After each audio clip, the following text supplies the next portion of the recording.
प्यारे विद्यार्थियों, plus 2 political science का ये लैक्चर मैं तुहाडे लिए तैयार कर रहा ताकि तुसीं अपने घर बैठ के ही इस कोविड-19 के समय ऑनलाइन स्टडी जी कर सको। पंजाब सरकार का बहुत बड़ा उपराला है ताकि तुसीं अपने घर बैठ के ही स्टडी कर पाओ। प्यारे विद्यार्थियों, जिहड़ा टॉपिक मैं अज तुहाडे नाल साझा करन जा रहा हाँ वो बी पार्ट का चैप्टर है। तो चैप्टर का नाम है भारतीय लोकतंत्र के सामने चुनौतियां तो मुश्किल या समस्यावां। सो प्यारे विद्यार्थियों, जिमें कि तुहानूं पता ही है कि भारत है जिहड़ा वो 26 जनवरी 1950 में अपना संविधान भारत ने लागू किया सी। सो असी उस तो पहले 200 साल लगभग अंग्रेज़ों के साडा देश गुलाम रहा। फिर असी अपना संविधान बनाया तो उहदे अनुसार अपना शासन प्रबंध चलाना शुरू किया। साडे संविधान की विलक्षणता है कि साडे संविधान ने सानू लोकतंत्र देश जिहड़ा वो स्थापित किया। सो साडे संविधान निर्मातावां ने ये बहुत ही ध्यान रखा भी भारत एक बहुत ही ਵੱਖ-ਵੱਖ तरह का देश है, ਵੱਖ-ਵੱਖ जातां ने, धर्म ने, भाषावां ने, ये सारिया चीज़ों को मुख रखते हुए भारत का अजिहा संविधान बनाया भी जिहड़ा हरेक दीयां लोड़ां नूं पूरा कर सके। सो 1950 तो बाद 26 जनवरी 1950 जो संविधान लागू होया तो अज 2020 है, 70 साल होया साडे देश के संविधान नूं लागू होया। तो साडे देश का लोकतंत्र बहुत ही सफल रहा।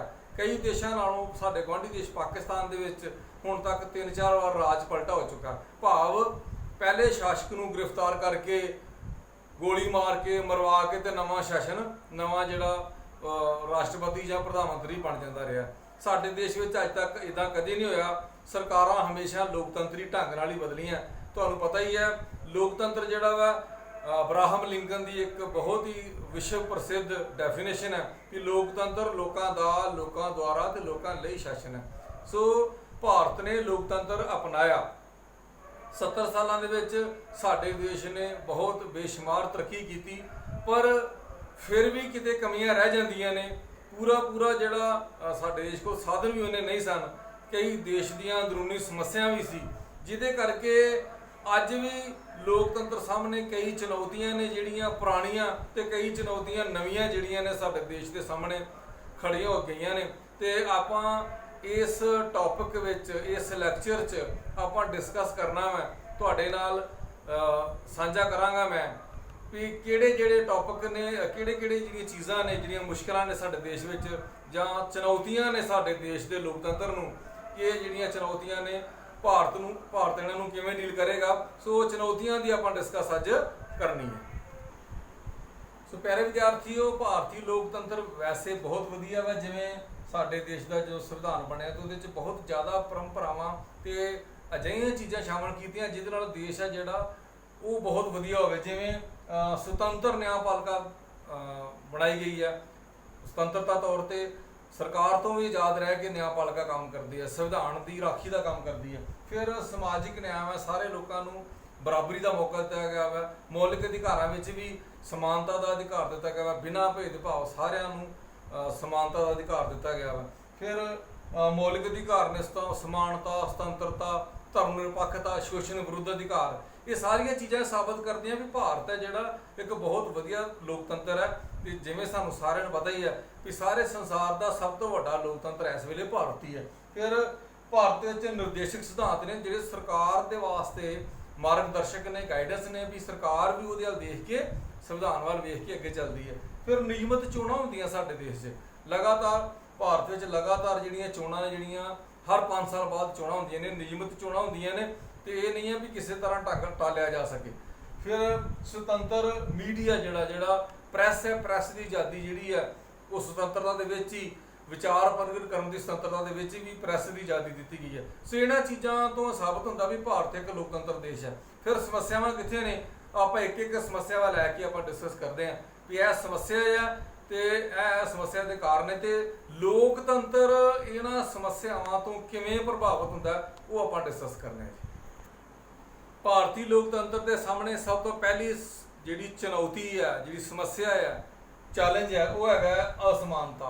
असमानता वैसे तो संविधान ने समानता का अधिकार दिता, ਪਰ ਭਾਰਤ ਵਿੱਚ ਅਜੇ ਵੀ 70 ਸਾਲ ਬੀਤਣ ਦੇ ਬਾਵਜੂਦ ਵੀ ਜਾਤ, ਧਰਮ, ਭਾਸ਼ਾ ਤੇ ਲਿੰਗ ਦੇ ਆਧਾਰ ਤੇ ਵਿਤਕਰਾ ਹੁੰਦਾ ਹੈ।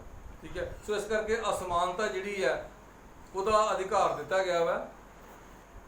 ਅਸਮਾਨਤਾ ਦੇ ਵਿੱਚ ਸਭ ਤੋਂ ਪਹਿਲੇ ਆਉਂਦੀ ਹੈ ਆਰਥਿਕ ਅਸਮਾਨਤਾ। ਆਰਥਿਕ ਅਸਮਾਨਤਾ ਕੀ ਹੈ? ਆਰਥਿਕ ਅਸਮਾਨਤਾ ਦਾ ਮਤਲਬ ਹੈ ਧਨ ਦੀ ਅਸਮਾਨ ਵੰਡ, ਭਾਵ ਅਮੀਰ ਹੋਰ ਅਮੀਰ ਤੇ ਗਰੀਬ ਹੋਰ ਗਰੀਬ ਹੋਈ ਜਾ ਰਿਹਾ। ਭਾਰਤ ਦੀ ਜਿਹੜੀ ਰਾਜਨੀਤਿਕ ਪ੍ਰਣਾਲੀ ਹੈ, ਵਿਵਸਥਾ ਇਹੋ ਜਿਹੀ ਬਣ ਚੁੱਕੀ ਹੈ ਵੀ ਜਿਹੜੇ ਅਮੀਰ ਲੋਕ ਨੇ ਉਹ ਹੋਰ ਅਮੀਰ ਹੋਈ ਜਾ ਰਹੇ ਨੇ ਤੇ ਗਰੀਬ ਹੋਰ ਗਰੀਬ ਹੋਈ ਜਾ ਰਹੇ ਨੇ। ਇਹ ਜਿਹੜਾ ਆਰਥਿਕ ਅਸਮਾਨਤਾ ਦਾ ਪਾੜਾ ਹੈ ਉਹ ਦਿਨੋਂ ਦਿਨ ਵੱਧਦਾ ਜਾ ਰਿਹਾ। ਭਾਰਤ ਵਿੱਚ ਅਜੇ ਵੀ 40% ਲੋਕ ਨੇ ਜਿਹੜੇ 40% ਲੋਕ ਜਿਹੜੇ ਨੇ ਉਹ BPL ਨੇ, ਭਾਵ ਬਿਲੋ ਪਾਵਰਟੀ ਲਾਈਨ, ਗਰੀਬੀ ਰੇਖਾ ਤੋਂ ਹੇਠਾਂ ਬਸਰ ਕਰ ਰਹੇ ਨੇ। ਇਹ ਬਹੁਤ ਵੱਡੀ ਸਮੱਸਿਆ ਵਾ ਕਿ ਦੇਸ਼ ਦੇ ਬਹੁਤ ਸਾਰੇ ਲੋਕ ਅਜਿਹੇ ਨੇ ਜਿਨ੍ਹਾਂ ਕੋਲ ਧਨ ਦੀ ਕੋਈ ਕਮੀ ਨਹੀਂ ਤੇ ਅਜਿਹੇ ਲੋਕ ਨੇ ਜਿਨ੍ਹਾਂ ਨੂੰ 2 ਵਕਤ ਦੀ ਰੋਟੀ ਵੀ ਨਸੀਬ ਨਹੀਂ ਹੁੰਦੀ। ਸੋ ਇਹ ਜਿਹੜੀ ਆਰਥਿਕ ਅਸਮਾਨਤਾ ਹੈ ਦੇਸ਼ ਦੀ ਲੋਕਤੰਤਰ ਤੇ ਬਹੁਤ ਵੱਡਾ ਅਸਰ ਪਾਉਂਦੀ ਹੈ। ਸਭ ਤੋਂ ਪਹਿਲਾ ਅਸਰ ਇਹਦਾ ਇਹ ਹੁੰਦਾ ਕਿ ਜਿਹੜੀਆਂ ਰਾਜਨੀਤਿਕ ਪੋਸਟਾਂ ਨੇ, ਜਿਵੇਂ ਇਲੈਕਸ਼ਨ 'ਚ ਖੜੇ ਹੋਣਾ ਵਾ ਤੇ ਕੇਵਲ ਅਮੀਰ ਵਿਅਕਤੀ ਹੀ ਇਲੈਕਸ਼ਨ 'ਚ ਖੜੇ ਹੋ ਸਕਦਾ, ਕਿਉਂਕਿ ਵੱਡੇ ਇਲਾਕੇ ਨੇ, ਉਹਨਾਂ ਸਾਰੇ ਇਲਾਕਿਆਂ 'ਚ ਕੰਪੇਨਿੰਗ ਕਰਨੀ ਹੈ ਤੇ ਬਹੁਤ ਜ਼ਿਆਦਾ ਪੈਸਾ ਖਰਚ ਆਉਂਦਾ ਜਿਹੜਾ ਆਮ ਨਾਗਰਿਕ ਦੇ ਵੱਸ ਦੀ ਗੱਲ ਨਹੀਂ। ਇਸ ਕਰਕੇ ਸਭ ਤੋਂ ਪਹਿਲਾ ਅਸਰ ਕੀ ਪੈਂਦਾ ਵੀ ਕੇਵਲ ਅਮੀਰ ਵਿਅਕਤੀ ਹੀ ਚੁਣੇ ਜਾਂਦੇ ਨੇ, ਬਹੁਤ ਨਾ ਦੇ ਬਰਾਬਰ ਜਿਹੜਾ ਵਾ ਘੱਟ ਆਮਦਨ ਵਾਲੇ ਵਿਅਕਤੀ ਚੁਣੇ ਜਾਂਦਾ। ਹੁਣ ਵੀ ਜਿਹੜੀ ਲੋਕਤੰਤਰ ਜਿਹੜੀ ਬਣੀ ਹੈ ਉਹ 'ਚ ਬਹੁਤ ਵੱਡਾ ਹਿੱਸਾ ਕਰੋੜਾਂਪਤੀ ਤੇ ਅਰਬਪਤੀ ਜਿਹੜੇ ਨੇ MP ਤੇ MLA ਬਣ ਕੇ ਸਾਹਮਣੇ ਆਏ ਨੇ। ਇਸ ਤੋਂ ਇਲਾਵਾ ਆਰਥਿਕ ਅਸਮਾਨਤਾ ਕਰਕੇ ਲੋਕਤੰਤਰ ਦੇ ਵਿੱਚ ਜਿਹੜੀ ਕਿਉਂਕਿ ਇੱਕ ਪਾਸੇ ਬਹੁਤ ਗਰੀਬੀ ਹੈ, ਇੱਕ ਪਾਸੇ ਬਹੁਤ ਅਮੀਰੀ ਹੈ, ਗਰੀਬਾਂ ਦੀਆਂ ਵੋਟਾਂ ਜਿਹੜੀਆਂ ਨੇ ਕਈ ਵਾਰ ਖਰੀਦੀ ਨਹੀਂ ਜਾਂਦੀਆਂ ਨੇ, ਕਈ ਵਾਰ ਸੰਸਥਾਵਾਂ ਅਜਿਹਾ ਕੰਮ ਕਰ ਦਿੰਦੀਆਂ ਨੇ ਵੀ ਜਿਹਦੇ ਨਾਲ ਆਮ ਜਨਤਾ ਜਿਹੜੀ ਹੈ ਉਹ ਵੋਟ ਵੇਚਣ ਵਾਸਤੇ ਮਜਬੂਰ ਹੋ ਜਾਂਦੀ ਹੈ। ਇਹ ਜਿਹੜੀ ਬਹੁਤ ਮਾੜੀ ਪਰੰਪਰਾ ਵਾ, ਪਰ ਕਿਉਂਕਿ ਆਰਥਿਕ ਅਸਮਾਨਤਾ ਵਾ, ਜੇਕਰ ਸਾਰੇ ਲੋਕ ਇੱਕੋ ਜਿਹੇ ਹੋਣ ਤੇ ਫਿਰ ਇਹ ਸਮੱਸਿਆ ਪੈਦਾ ਨਹੀਂ ਹੁੰਦੀ। ਸੋ ਪਹਿਲੀ ਸਮੱਸਿਆ ਆਰਥਿਕ ਅਸਮਾਨਤਾ ਵਿੱਚ ਆਰਥਿਕ ਅਸਮਾਨਤਾ ਹੈ। ਇਹਦੇ ਨਾਲ ਹੀ ਹੈਗਾ ਵਾ ਸਮਾਜਿਕ ਅਸਮਾਨਤਾ। ਸਮਾਜਿਕ ਅਸਮਾਨਤਾ ਮਤਲਬ ਇਹ ਹੈ ਕਿਸੇ ਵਿਅਕਤੀ ਨਾਲ ਜਾਤ, ਧਰਮ, ਭਾਸ਼ਾ ਜਾਂ ਲਿੰਗ ਜਾਂ ਕਿਸੇ ਹੋਰ ਆਧਾਰ ਤੇ ਜਾਂ ਰੰਗ ਭੇਦ ਦੇ ਆਧਾਰ ਤੇ ਵਿਤਕਰਾ ਕਰਨਾ। 70 ਸਾਲ ਬੀਤਣ ਦੇ ਬਾਵਜੂਦ ਵੀ ਅੱਜ ਵੀ ਸਹੀ ਅਖਬਾਰਾਂ 'ਚ, ਮੀਡੀਆ 'ਚ ਆਏ ਦਿਨ ਆਪਾਂ ਦੇਖਦੇ ਰਹਿੰਦੇ ਹਾਂ ਵੀ ਕੁਝ ਉੱਚ ਵਰਗ ਦੇ ਲੋਕਾਂ ਨੇ ਦਲਿਤ ਵਰਗ ਜਾਂ ਗਰੀਬ ਵਰਗ ਦੇ ਲੋਕਾਂ ਨੂੰ ਮਾਰਿਆ ਜਾਂ ਪ੍ਰਤਾੜਨਾ ਕੀਤੀ, ਕਿਸੇ ਢੰਗ ਨਾਲ ਉਹਨਾਂ ਦੇ ਜ਼ੁਲਮ ਤੇ ਤਸ਼ੱਦਦ ਕੀਤਾ। ਕਈ ਵਾਰ ਅਖਬਾਰਾਂ 'ਚ ਆਉਂਦਾ ਰਹਿੰਦਾ ਵੀ ਘੋੜੀ ਤੇ ਚੜ੍ਹਨ ਤੋਂ ਕੁਝ ਵਰਗ ਦੇ ਲੋਕਾਂ ਨੇ ਉਹਨਾਂ ਨੂੰ ਰੋਕਿਆ। ਲਿੰਗ ਦੇ ਆਧਾਰ ਤੇ ਬਹੁਤ ਸਮੱਸਿਆ ਆਉਂਦੀਆਂ ਨੇ। ਔਰਤਾਂ ਤੇ ਅੱਜ ਵੀ ਬਹੁਤ ਜ਼ਿਆਦਾ ਜ਼ੁਲਮ ਹੁੰਦਾ ਵਾ, ਉਹਨਾਂ ਦੇ ਪਤੀ ਵੱਲੋਂ, ਸਮਾਜ ਵੱਲੋਂ ਕਈ ਤਰ੍ਹਾਂ ਦੀਆਂ ਅਸਮਾਜਿਕ ਘਟਨਾਵਾਂ ਜਿਹੜੀਆਂ ਹੁੰਦੀਆਂ ਰਹਿੰਦੀਆਂ। ਫਿਰ ਧਰਮ ਦੇ ਆਧਾਰ ਤੇ ਵੀ ਕਈ ਵਾਰ ਸਾਡੇ ਦੇਸ਼ 'ਚ ਦੰਗੇ ਵੀ ਹੋਏ ਨੇ। ਇਹ ਸਾਰੀਆਂ ਸਮੱਸਿਆਵਾਂ ਲੋਕਤੰਤਰ ਨੂੰ ਢਾਹ ਲਾਉਂਦੀਆਂ ਨੇ। ਭਾਸ਼ਾ ਦੇ ਆਧਾਰ ਤੇ ਵੀ ਕੁਝ ਲੋਕ ਜਿਹੜੇ ਨੇ ਆਪਣੀ ਭਾਸ਼ਾ ਨੂੰ ਚੰਗੀ ਤੇ ਦੂਜੀ ਭਾਸ਼ਾ ਨੂੰ ਮੰਦੀ ਬੋਲਦੇ ਨੇ।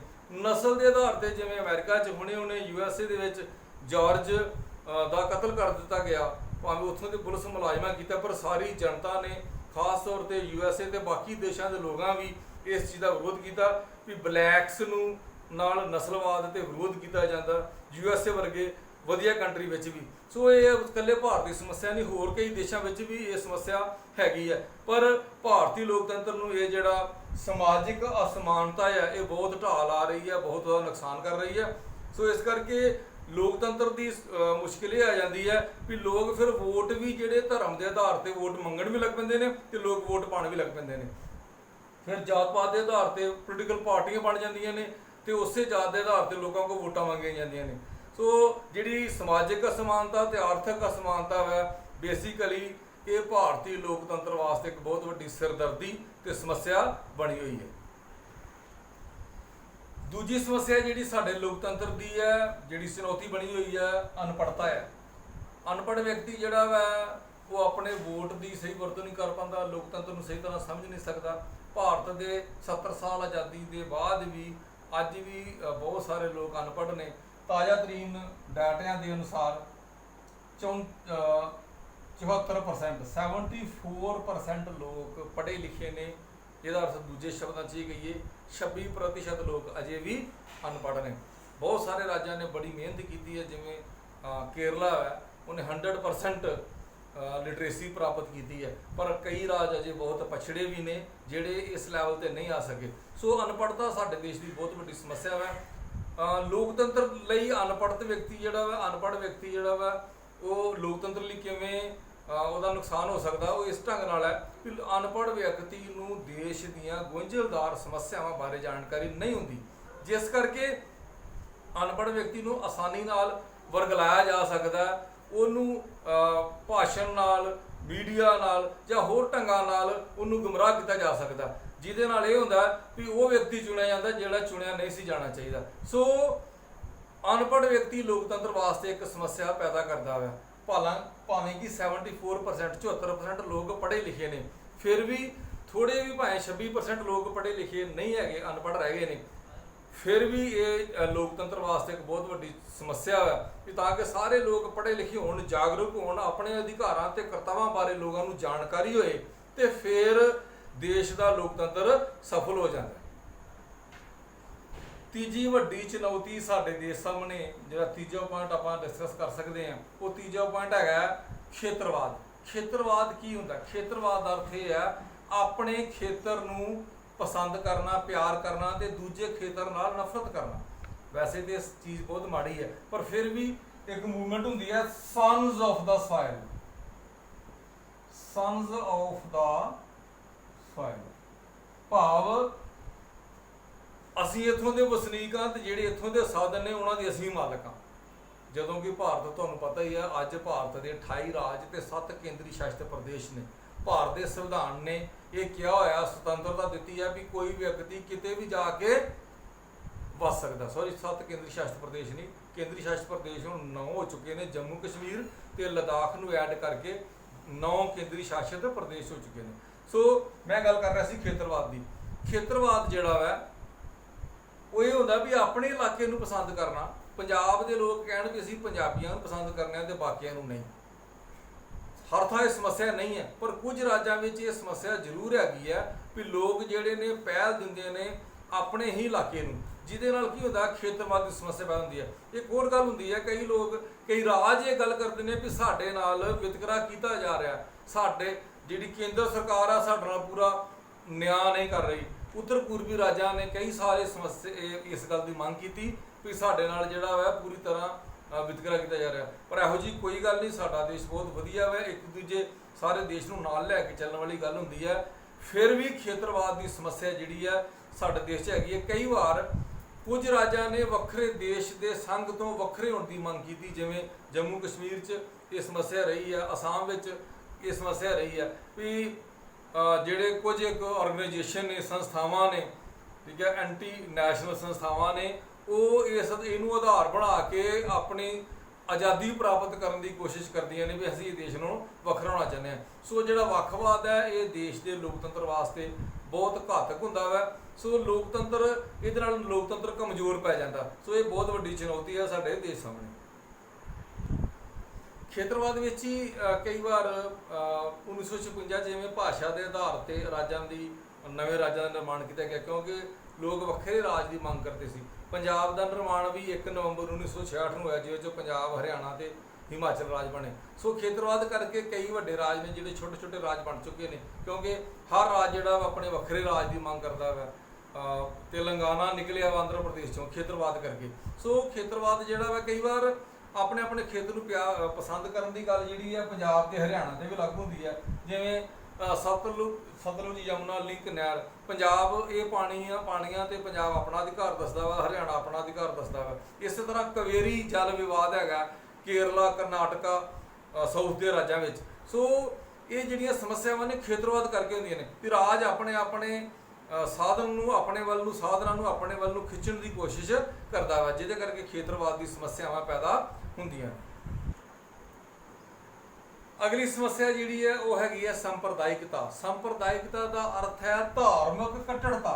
ਧਾਰਮਿਕ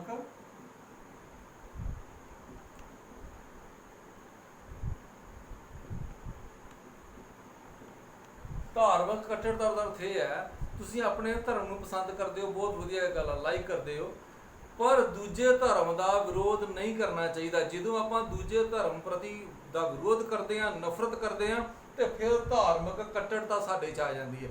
ਇਹਨੂੰ ਹੀ ਸੰਪਰਦਾਇਕਤਾ ਕਹਿੰਦੇ ਆ।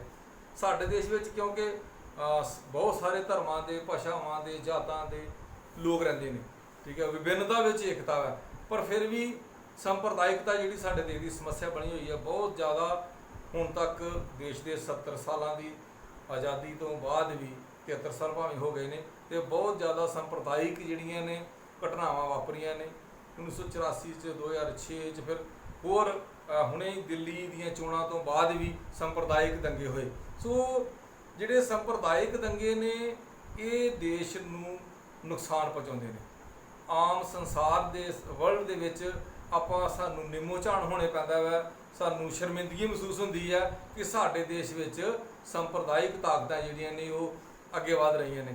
ਸੋ ਧਰਮ ਦੇ ਨਾਂ 'ਤੇ ਜਦੋਂ ਆਪਾਂ ਇੱਕ ਦੂਜੇ ਨੂੰ ਨਫ਼ਰਤ ਕਰਦੇ ਹਾਂ ਤੇ ਸੰਪਰਦਾਇਕਤਾ ਜਿਹੜੀ ਆ ਉਹ ਪੈਦਾ ਹੁੰਦੀ ਹੈ। ਹੁਣ ਇੱਕ ਨਵਾਂ ਟ੍ਰੈਂਡ ਹੈਗਾ ਵੀ ਜਿਵੇਂ ਮੀਡੀਆ ਵਾ, ਸੋਸ਼ਲ ਮੀਡੀਆ ਦੇ ਵਿੱਚ ਲੋਕੀ ਗੁੰਮਰਾਹਕੁੰਨ ਮੈਸੇਜ ਪਾਉਂਦੇ ਨੇ, ਜਿਹਦੇ ਨਾਲ ਇੱਕਦਮ ਲੋਕ ਨੇ ਜਿਹੜੇ ਉਹ ਭੜਕ ਪੈਂਦੇ ਆ ਤੇ ਇੱਕ ਦੂਜੇ ਪ੍ਰਤੀ ਨਫ਼ਰਤ ਫੈਲਾਉਣੀ ਸ਼ੁਰੂ ਕਰ ਦਿੰਦੇ ਨੇ। ਸੋ ਸੰਪਰਦਾਇਕਤਾ ਜਿਹੜੀ ਆ ਭਾਰਤੀ ਲੋਕਤੰਤਰ ਵਾਸਤੇ ਬਹੁਤ ਵੱਡੀ ਸਮੱਸਿਆ ਵਾ। ਇਹ ਸਮੱਸਿਆ ਅਜਿਹੀ ਸਮੱਸਿਆ ਵਾ ਜਿਹੜੀ ਲੋਕਤੰਤਰ ਦਾ ਲਗਾਤਾਰ ਨੁਕਸਾਨ ਕਰਦੀ ਜਾ ਰਹੀ ਹੈ। ਸੋ ਸੰਪਰਦਾਇਕਤਾ ਹੋਣ ਕਰਕੇ ਕਈ ਵਾਰ ਜਿਹੜੀ ਘੱਟ ਗਿਣਤੀਆਂ ਆਪਣੇ ਆਪ ਨੂੰ ਅਸੁਰੱਖਿਅਤ ਮਹਿਸੂਸ ਕਰਦੀਆਂ ਨੇ, ਜਿਹਦੇ ਕਰਕੇ ਦੇਸ਼ ਦਾ ਲੋਕਤੰਤਰ ਜਿਹੜਾ ਵਾ ਉਹ ਫਿਰ ਕਾਮਯਾਬ ਨਹੀਂ ਹੋ ਪਾਉਂਦਾ। ਸੋ ਸੰਪਰਦਾਇਕਤਾ ਇੱਕ ਬਹੁਤ ਵੱਡੀ ਚੁਣੌਤੀ ਤੇ ਸਮੱਸਿਆ ਬਣ ਕੇ ਸਾਡੇ ਸਾਹਮਣੇ, ਸਾਡੇ ਦੇਸ਼ ਦੇ ਲੋਕਤੰਤਰ ਸਾਹਮਣੇ ਖੜੀ ਹੈ ਤੇ ਇਹਨੂੰ ਕਾਮਯਾਬ ਹੋਣ 'ਚ ਰੋਕ ਲਾਉਂਦੀ ਹੈ। ਜਾਤੀਵਾਦ ਭਾਰਤ ਵਿੱਚ ਇੱਕ ਬਹੁਤ ਵੱਡੀ ਸਮੱਸਿਆ ਹੈ ਜਿਹੜੀ ਦੇਸ਼ ਨੂੰ ਬਹੁਤ ਨੁਕਸਾਨ ਪਹੁੰਚਾਉਂਦੀ ਹੈ ਤੇ ਅੱਜ ਤੱਕ ਬਹੁਤ ਸਾਰੀਆਂ ਜਾਤੀ ਨਾਲ ਰਿਲੇਟਡ ਘਟਨਾਵਾਂ ਵਾਪਰ ਚੁੱਕੀਆਂ ਨੇ। ਕੁਝ ਲੋਕ ਆਪਣੇ ਆਪ ਨੂੰ ਉੱਚ ਜਾਤੀ ਸਮਝਦੇ ਨੇ, ਕੁਝ ਨੀਚ ਜਾਤੀ ਸਮਝਦੇ ਨੇ ਜਾਂ ਸਮਝਿਆ ਜਾਂਦਾ ਹੈ। ਹਾਲਾਂਕਿ ਭਾਰਤ ਦੇ ਸੰਵਿਧਾਨ ਨੇ ਸਮਾਨਤਾ ਦਾ ਅਧਿਕਾਰ ਦਿੱਤਾ ਤੇ ਸਾਡੇ ਸੰਵਿਧਾਨ ਵਿੱਚ ਕਿਸੇ ਤਰ੍ਹਾਂ ਦੀ ਵੀ ਜਾਤੀ ਜਿਹੜਾ ਸੂਚਕ ਸ਼ਬਦ ਹੈ ਉਹਦੇ 'ਤੇ ਵੀ ਸਜ਼ਾਯੋਗ ਅਪਰਾਧ ਹੈ। ਸੋ ਜਿਹੜੀ ਜਾਤ ਪਾਤ ਹੈ ਸਾਡੇ ਲੋਕਤੰਤਰ ਨੂੰ ਬਹੁਤ ਜ਼ਿਆਦਾ ਨੁਕਸਾਨ ਪਹੁੰਚਾ ਰਹੀ ਹੈ। ਜਿਹੜੇ ਉੱਚ ਜਾਤੀ ਲੋਕ ਨੇ ਉਹ ਜਿਹੜੀ ਸੋ ਕਾਲਡ ਨੀਚ ਜਾਤੀ ਲੋਕ ਹੈ ਉਹਨਾਂ ਨਾਲ ਨਫ਼ਰਤ ਕਰਦੇ ਨੇ ਤੇ ਹਾਲਾਂਕਿ ਇਹ ਸਮੱਸਿਆ ਆਮ ਨਹੀਂ, ਪਰ ਕੁਝ ਇਲਾਕਿਆਂ 'ਚ ਇਹ ਸਮੱਸਿਆ ਹੋਣ ਕਰਕੇ ਸਾਰੇ ਦੇਸ਼ ਵਿੱਚ ਸਾਰਾ ਦੇਸ਼ ਹੈ ਜਿਹੜਾ ਉਹਦਾ ਫਿਰ ਨੁਕਸਾਨ ਚੱਲਦਾ ਹੈ। ਜਾਤ ਜਿਹੜੀ ਹੈ ਲੋਕਤੰਤਰ ਵਾਸਤੇ ਕਈ ਤਰ੍ਹਾਂ ਵਾਸਤੇ ਘਾਤਕ ਸਾਬਤ ਹੁੰਦੀ ਹੈ। ਸਭ ਤੋਂ ਪਹਿਲਾਂ ਲੋਕ ਵੋਟ, ਜਾਤ ਦੇ ਆਧਾਰ 'ਤੇ ਲੋਕ ਵੋਟ ਪਾਉਂਦੇ ਨੇ ਤੇ ਲੋਕਾਂ ਨੂੰ ਉਕਸਾਇਆ ਜਾਂਦਾ ਵੀ ਤੁਸੀਂ ਆਪਣੀ ਜਾਤ ਦੇ ਵਿਅਕਤੀ ਨੂੰ ਹੀ ਵੋਟ ਪਾਉਣੀ ਹੈ। ਦੂਜਾ, ਜਾਤ ਦੇ ਆਧਾਰ 'ਤੇ ਉਮੀਦਵਾਰ ਖੜੇ ਕੀਤੇ ਜਾਂਦੇ ਨੇ। ਪੋਲੀਟੀਕਲ ਪਾਰਟੀਆਂ ਜਿਹੜੀਆਂ ਨੇ ਇਹ ਅੰਦਾਜ਼ਾ ਲਾਉਂਦੀਆਂ ਨੇ ਵੋਟ ਇਲੈਕਸ਼ਨ 'ਚ ਸੀਟ ਦੇਣ ਤੋਂ ਪਹਿਲਾਂ ਵੀ ਇਸ ਇਲਾਕੇ ਵਿੱਚ ਕਿਹੜੀ ਜਾਤੀ ਦੇ ਲੋਕ ਜ਼ਿਆਦਾ ਵਸਦੇ ਨੇ। ਸੋ ਕੋਸ਼ਿਸ਼ ਕਰਦੇ ਨੇ ਵੀ ਉਸੇ ਜਾਤੀ ਦੇ ਵਿਅਕਤੀ ਨੂੰ ਵੋਟ ਦਿੱਤੀ ਜਾਏ ਤੇ ਬਾਅਦ ਵਿੱਚ ਫਿਰ ਲੋਕਾਂ ਨੂੰ ਪਰਸੂ ਕਰਦੇ ਨੇ, ਕੋਸ਼ਿਸ਼ ਕਰਦੇ ਨੇ ਵੀ ਤੁਸੀਂ ਆਪਣੀ ਜਾਤ ਦੇ ਉਮੀਦਵਾਰ ਨੂੰ ਵੋਟ ਪਾਓ।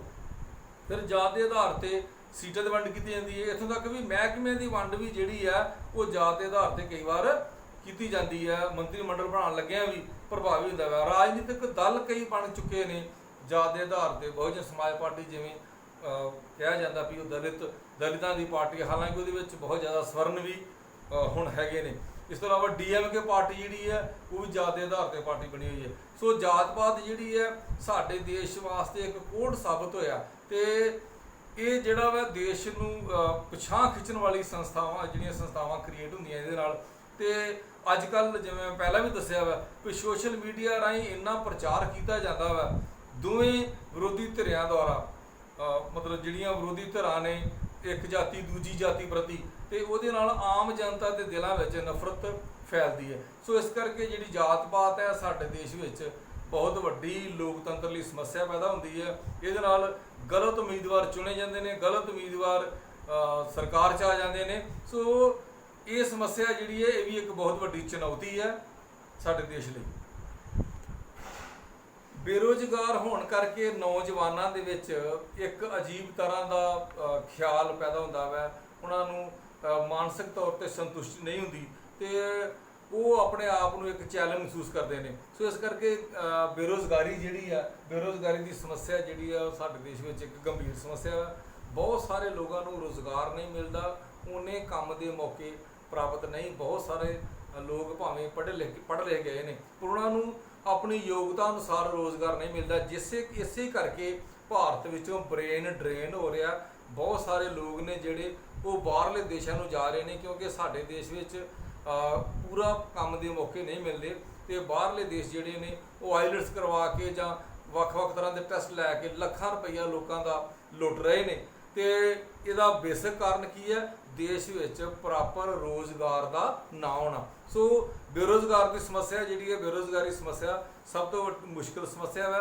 ये नाल यह है भी नौजवान जिहड़े ने वो राजनीतिक प्रणाली प्रति उदासीन रहते हैं, वो इंटरस्ट नहीं लेंदे।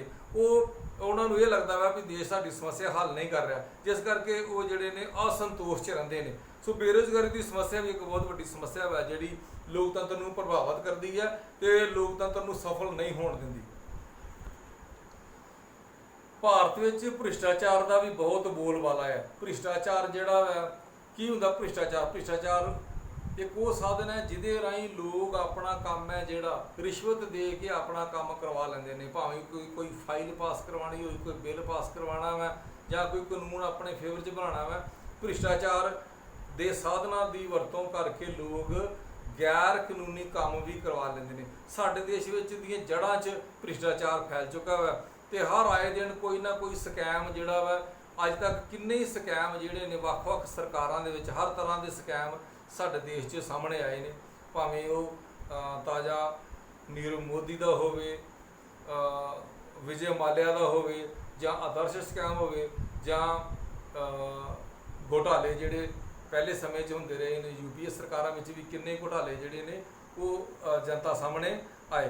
सो ये जिहड़े घोटाले ने ये सारे भ्रिष्टाचार के कारण ही ये एडे एडे वड्डे घोटाले जिहड़े ने वो हो जाते हैं। सो इन्हां घोटालियां करके देश है जिहड़ा वो भ्रिष्टाचार की दलदल च फस जाता है।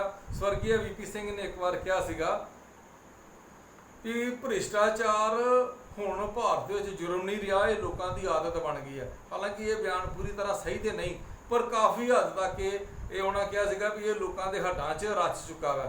भाव लोगों को ये लगता है भी पैसे दिते बगैर कोई काम होना नहीं। देश च ईमानदार अफसरां दी, नेतावां दी कोई कमी नहीं, पर फिर भी कुछ परसेंट भी भ्रिष्टाचार होने नाल सारा सिस्टम जिहड़ा वो गंदला जिहा हो जाता है। अगली समस्या जिहड़ी आपां डिस्कस करन जा रहे हैं वो हैगा वा संस्थावां दा पतन। भारत विच जिहड़ियां संस्थावां ने, लोकतंत्री संस्थावां ने, वो अपनी बहुत वधिया कारगुजारी कर रही सन, पर समय समय ते कई बार कुछ सरकारां अपनी मनमर्जी कर लैंदियां ने, जिहदे नाल संस्थावां दा पतन होना शुरू हो जाता है। जिवें 1975-77 दे विच एमरजेंसी लगाई गई तो जिहड़ियां संसद का जिहड़ा सरकार का कार्यकाल ही 6 साल कर दिता गया। हुणे जे संस्थावां जिहड़ियां ने, चोण कमीशन है जिहड़ा वो कोई इलैक्शन की डेट जिहड़ी है वो अपनी इच्छा अनुसार नहीं कर रहा, सगों कुछ एक नेतावां की मर्जी अनुसार तरीका डिकलेयर कर रहा। फिर पिछे जे एक सुप्रीम कोर्ट के जज का राज सभा के लिए नामजद होना, ये भी एक चंगी परंपरा नहीं। जो जिहड़ियां संस्थावां ने जिवें CBI है या दूजियां संस्थावां ने, इन्हां दी वरतों जिहड़ी है वो सही ढंग नाल नहीं हो रही। साडे देश में भी एक बहुत वड्डी समस्या आने वाले समय या हुण भी वो पैदा हो चुकी है कि जिहड़ियां संस्थावां ने उन्हां दा हौली हौली पतन हो रहा। संस्थावां दा पतन होना देश के लोकतंत्र वास्ते एक बहुत वड्डा शक्की संदेश है भी देश जिहड़ा वो गलत पासे नूं जा रहा। सो संस्थावां जिहड़ियां ने वो कायम रहणियां चाहीदियां ने ताकि वो निरपक्ष तरीके नाल अपनी भूमिका निभा सकन, निरपक्ष तरीके नाल सरकार नूं, सिस्टम नूं ते देश के संविधान नूं चला सकन। क्योंकि देश का जिहड़ा संविधान है वो हमेशा सुप्रीम कोर्ट उसकी केयर टेकर हुंदी है। तो संविधान की है जो सुप्रीम कोर्ट कहे, जो न्यायपालिका कहे। सो न्यायपालिका की सुतंत्रता, निरपक्षता के विच कदे भी कोई शक नहीं होना चाहिए। सो जिहड़ियां संस्थावां ने इन्हां दा पतन है जिहड़ा ये देश वास्ते एक बहुत नुकसानदायक है तो भारतीय लोकतंत्र वास्ते एक बहुत ही वड्डा चुनौती है।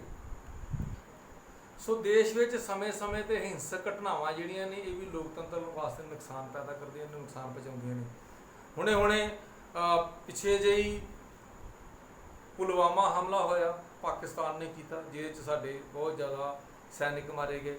ਹੁਣੇ ਐਸੇ ਸਾਲ 2020 ਵਿੱਚ ਚਾਈਨਾ ਨੇ ਸਾਡੇ 20 ਨੌਜਵਾਨ ਜਿਹੜੇ ਨੇ ਚਾਈਨਾ ਬਾਰਡਰ ਤੇ ਮਾਰੇ ਗਏ, ਗਲਵਾਨ ਘਾਟੀ ਵਿੱਚ ਮਾਰੇ ਗਏ। ਇਹ ਸਾਰੀਆਂ ਹਿੰਸਕ ਘਟਨਾਵਾਂ ਨੇ, ਭਾਵੇਂ ਇੰਟਰਨੈਸ਼ਨਲ ਹੈ, ਦੂਜੇ ਦੇਸ਼ਾਂ ਨਾਲ ਜੰਗ ਕਰਕੇ ਹੈ, ਪਰ ਇਹਦਾ ਸਾਡੇ ਦੇਸ਼ ਦੇ ਲੋਕਤੰਤਰ ਤੇ ਅਸਰ ਪੈਂਦਾ। ਉਹਦੇ ਨਾਲ ਕੀ ਹੁੰਦਾ, ਵਿਰੋਧੀ ਪਾਰਟੀਆਂ ਸਰਕਾਰ ਤੇ ਦੋਸ਼ ਲਾਉਂਦੀਆਂ ਵੀ ਤੁਸੀਂ ਵਧੀਆ ਢੰਗ ਨਾਲ ਪ੍ਰਬੰਧ ਨਹੀਂ ਚਲਾ ਰਹੇ, ਜਿਹਦੇ ਕਰਕੇ ਲੋਕਤੰਤਰ ਨੂੰ ਨੁਕਸਾਨ ਪਹੁੰਚਦਾ। ਫਿਰ ਪਾਕਿਸਤਾਨ ਨੇ 2001 ਵਿੱਚ ਸੰਸਦ ਤੇ ਉਹਨਾਂ ਦੇ ਟ੍ਰੇਨਡ ਜਿਹੜੇ ਅੱਤਵਾਦੀ ਸੀ ਉਹਨਾਂ ਨੂੰ ਉੱਥੇ ਹਮਲਾ ਕਰਤਾ, ਦੂਜੇ ਦੇਸ਼ਾਂ ਤੇ ਅਕਸਰ ਇੱਦਾਂ ਹੁੰਦਾ ਰਹਿੰਦਾ ਵਾ। ਉਸ ਤੋਂ ਇਲਾਵਾ ਦੀਨਾਨਗਰ ਹਮਲਾ ਹੈ, ਪਠਾਨਕੋਟ ਹਮਲਾ ਹੈ, ਮੁੰਬਈ ਦੇ ਵਿੱਚ ਹਮਲਾ ਹੈ। ਇਹ ਸਾਰੇ ਹਮਲੇ ਜਿਹੜੇ ਨੇ, ਜਿਹਦੇ ਨਾਲ ਇਹ ਅਜਿਹੇ ਹਮਲੇ ਨੇ ਜਿਹਦੇ ਨਾਲ ਦੇਸ਼ ਦੇ ਭਾਵਨਾ ਨੂੰ ਸੱਟ ਪਹੁੰਚਦੀ ਹੈ।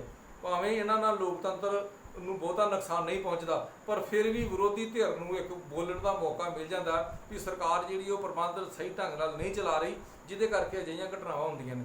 ਫਿਰ ਦੇਸ਼ ਦੇ ਵਿੱਚ ਵੀ ਅੰਦਰੂਨੀ ਗੜਬੜ ਤੇ ਹਿੰਸਾ ਕਈ ਵਾਰ ਪੈਦਾ ਹੋ ਜਾਂਦੀ ਹੈ, ਕਈ ਵਾਰ ਹਿੰਸਕ ਘਟਨਾਵਾਂ ਹੋ ਜਾਂਦੀਆਂ ਨੇ ਜਿਹੜੀਆਂ ਸਾਂਭੀਆਂ ਨਹੀਂ ਜਾਂਦੀਆਂ। ਸੋ ਜਿਹੜੀਆਂ ਹਿੰਸਕ ਘਟਨਾਵਾਂ ਨੇ ਇਹ ਵੀ ਦੇਸ਼ ਦੇ ਲੋਕਤੰਤਰ ਵਾਸਤੇ ਨੁਕਸਾਨਦਾਇਕ ਨੇ ਤੇ ਦੇਸ਼ ਨੂੰ ਜਿਹੜਾ ਵਧੀਆ ਪਾਸੇ ਨਹੀਂ ਲਿਜਾਂਦੀਆਂ। ਸੋ ਲੋਕਤੰਤਰ ਦੀ ਸਮੱਸਿਆਵਾਂ ਦਾ ਉਂਝ ਤਾਂ ਬਹੁਤ ਜ਼ਿਆਦਾ ਸਮੱਸਿਆ ਨੇ, ਪਰ ਇਸ ਟੌਪਿਕ ਦੇ ਵਿੱਚ ਲਾਸਟ ਹੈਗਾ ਮੀਡੀਆ ਤੇ ਸ਼ੱਕ। ਜਿਹੜਾ ਮੀਡੀਆ ਵਾ, ਇਲੈਕਟ੍ਰੋਨਿਕਸ ਮੀਡੀਆ ਵਾ, ਇਹਦੀ ਭੂਮਿਕਾ ਤੇ ਵੀ ਸ਼ੱਕ ਹੋ ਰਿਹਾ ਵਾ ਵੀ ਇਹ ਨਿਰਪੱਖ ਭੂਮਿਕਾ ਨਹੀਂ ਨਿਭਾ ਰਿਹਾ, ਜਿਹਦੇ ਕਰਕੇ ਜਿਹੜਾ ਸੰਸਾਰ ਵਿੱਚ ਜਿਹੜਾ ਸਾਡੇ ਦੇਸ਼ ਦੇ ਮੀਡੀਆ ਦਾ ਮਜ਼ਾਕ ਉਡਾਇਆ ਜਾ ਰਿਹਾ। ਸਾਰਾ ਮੀਡੀਆ ਇਹੋ ਜਿਹਾ ਨਹੀਂ, ਪਰ ਕੁਝ ਮੀਡੀਆ ਹਾਊਸ ਅਜਿਹੇ ਨੇ ਜਿਹੜੇ ਦੇਸ਼ ਦੀ ਸਹੀ ਜਿਹੜੀ ਤਸਵੀਰ ਹੈ ਉਹ ਜਨਤਾ ਸਾਹਮਣੇ ਪੇਸ਼ ਨਹੀਂ ਕਰ ਰਹੇ, ਜਿਹਦੇ ਕਰਕੇ ਆਮ ਜਨਤਾ ਜਿਹੜੀ ਆ ਉਹ ਲੁਭਾਵਣੇ ਵਾਅਦੇ ਸੁਣ ਕੇ ਤੇ ਪ੍ਰਭਾਵਿਤ ਹੋ ਜਾਂਦੀ ਹੈ। ਸੋ ਜਿਹੜਾ ਮੀਡੀਆ ਆ ਇਹਦਾ ਇੱਕ ਬਹੁਤ ਵੱਡਾ ਰੋਲ ਹੁੰਦਾ ਵਾ ਲੋਕਤੰਤਰ ਵਿੱਚ, ਇਹਨੂੰ ਚੌਥਾ ਥੰਮ ਸਮਝਿਆ ਜਾਂਦਾ। ਸੋ ਭਾਰਤ ਵਿੱਚ ਜਿਹੜਾ ਨਿਰਪੱਖ ਮੀਡੀਆ ਦੀ ਲੋੜ ਹੈ, ਜਿਹੜਾ ਵਧੀਆ ਢੰਗ ਨਾਲ ਜਨਤਾ ਸਾਹਮਣੇ ਸੱਚਾਈ ਪੇਸ਼ ਕਰੇ ਤਾਂ ਕਿ ਜਿਹੜਾ ਸਾਡਾ ਦੇਸ਼ ਹੈ ਉਹ ਪੂਰੀ ਤਰ੍ਹਾਂ ਤਰੱਕੀ ਕਰ ਸਕੇ।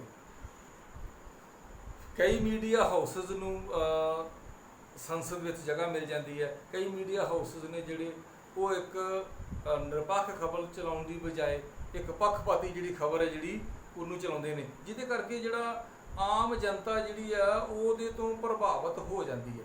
ਸੋ ਲੋਕਤੰਤਰ ਦੇ ਵਿੱਚ ਇਹ ਚੀਜ਼ਾਂ ਜ਼ਰੂਰੀ ਨੇ।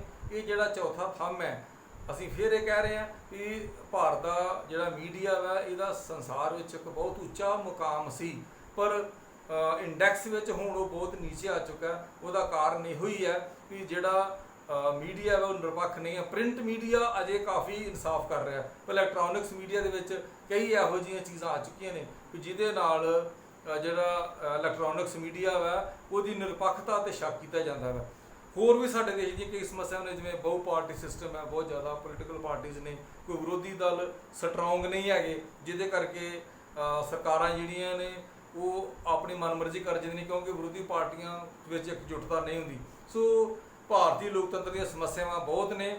ਭਾਰਤ ਦੇ ਲੋਕਤੰਤਰ ਵਿੱਚ ਇੰਨੀ ਮਜ਼ਬੂਤੀ ਜ਼ਰੂਰ ਹੈਗੀ ਆ ਵੀ ਇਹ ਸਮੱਸਿਆਵਾਂ ਨੂੰ ਪਾਰ ਕਰ ਲਏਗਾ, ਸਾਨੂੰ ਪੂਰੀ ਆਸ ਹੈ। ਸਾਡੇ ਦੇਸ਼ ਦਾ ਲੋਕਤੰਤਰ ਜਿਹੜਾ ਵਾ ਉਹ ਬਹੁਤ ਜ਼ਿਆਦਾ ਚੰਗਾ ਤੇ ਉਜਲਾ ਭਵਿੱਖ ਹੋ ਸਕਦਾ ਹੈ। ਮੇਰਾ ਅੱਜ ਦਾ ਇਹ ਲੈਕਚਰ ਸੁਣਨ ਲਈ ਤੁਹਾਡਾ ਬਹੁਤ ਬਹੁਤ ਧੰਨਵਾਦ ਪਿਆਰੇ ਵਿਦਿਆਰਥੀਓ। ਮੈਨੂੰ ਪੂਰੀ ਆਸ ਹੈ ਕਿ ਘਰ ਬੈਠੇ ਬੈਠੇ ਤੁਸੀਂ ਇਸ ਲੈਕਚਰ ਨੂੰ ਸੁਣ ਕੇ ਤੇ ਆਪਣੇ ਸਬਜੈਕਟ ਨੂੰ ਅੱਛੀ ਤਰ੍ਹਾਂ ਸਮਝ ਪਾਓਗੇ। ਮੇਰਾ ਨਾਮ ਅਸ਼ਵਨੀ ਕੁਮਾਰ ਹੈ, government senior secondary school Jhawar Gurdaspur 'ਚ ਪੋਲੀਟੀਕਲ ਸਾਇੰਸ ਲੈਕਚਰਾਰ ਦੇ ਤੌਰ ਤੇ ਮੈਂ ਸੇਵਾ ਕਰ ਰਿਹਾ। ਬਹੁਤ ਬਹੁਤ ਧੰਨਵਾਦ। Thank you.